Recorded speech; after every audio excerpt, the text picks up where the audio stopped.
ঈদের এখনো বেশ দেরি, তবে এরই মধ্যে বাড়তে শুরু করেছে মশলা জাতীয় পণ্যের দাম।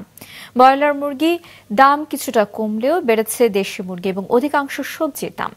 আগের বাড়তি দামেই বিক্রি হচ্ছে মাছ। এতে বিপাকে পড়েছেন নিম্ন এবং মধ্যবিত্ত শ্রেণীর মানুষ। ফাহিয়ান হামিমের প্রতিবেদন। রাজধানীর বাজারগুলোতে বেড়েছে সব ধরনের মাছ এবং সবজির দাম, তবে সবকিছু ছাপিয়ে বেড়েছে এলাচের দাম। মানভেদে প্রতি কেজি বিক্রি হচ্ছে ৫,২০০ টাকা থেকে ৬,০০০ টাকা দরে। বাজার সব জিনিসের দাম বেড়ে গেছে। এখন মানুষের চলার আগামী সপ্তাহে কি করবো মানুষ জানি না, মানুষের সবারই মাথা খারাপ। দেখতেছেন না জিরার দাম কত চাইলো, প্রায় ৪০০-৫০০ এরকম বাড়ছে আর কি পার কেজি। এলাচি সবচেয়ে বেশি বাড়ছে। সপ্তাহের ব্যবধানে কেজি প্রতি ৫ থেকে ৭ টাকা বেড়েছে পেঁয়াজের দাম। ২০০ টাকা কেজির আদা বিক্রি হচ্ছে ২২০ টাকায়। রসুনও রয়েছে একই প্রবণতা।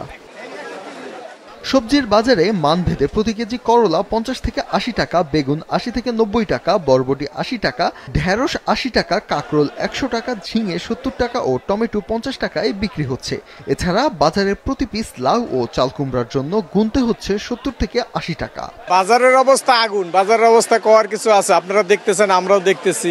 বাজারটা যেন না বাড়ায়, সবসময় নিয়ন্ত্রণের মধ্যে থাকে, এটা চিন্তা ভাবনা সরকার রাখতে হবে সবসময়। তবে কিছুটা দাম কমেছে ব্রয়লার মুরগির। প্রতি কেজি ১০ টাকা কমে বিক্রি হচ্ছে ১৫০ টাকায়। তবে বেড়েছে দেশি মুরগির দাম। প্রতি কেজি দেশি মুরগি বিক্রি হচ্ছে ৬৮০ টাকায়। বাজারের তো দাম একটু বেশি, শুক্রবারে বেশি হয় সাধারণত।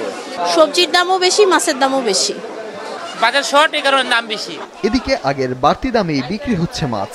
আকার ভেদে প্রতি কেজি ইলিশ বিক্রি হচ্ছে ১১০০ থেকে ২০০০ টাকায়, কাতল ৩০০ থেকে ৪০০ টাকা, চিংড়ি ৮০০ থেকে ১৬০০ টাকা, সরপুঁটি ২০০ টাকা পোয়া, ৬০০, পাবদা ৪০০ ও রূপচাঁদা ১১০০ টাকা। নদীতে বলেন আর ইতে বলেন মাছ খুব কম, এবং ঘেরালারা আপনার এখন মাছ ছাড়ার সময় এখনো আসে নাই। এখন তো মাছ ধরতে ধরতে সব কাঁচাই, এখন তো নদীতে পানি কম। বাজারে চড়া দামে হিমশিম খাচ্ছেন সাধারণ মানুষ। সংশ্লিষ্টরা বলছেন, পর্যাপ্ত সরবরাহ ও মনিটরিং না থাকলে দামের এই লাগামহীনতা আরও বাড়বে। ফাহিয়ান হামিম, মাছরাঙা সংবাদ, ঢাকা।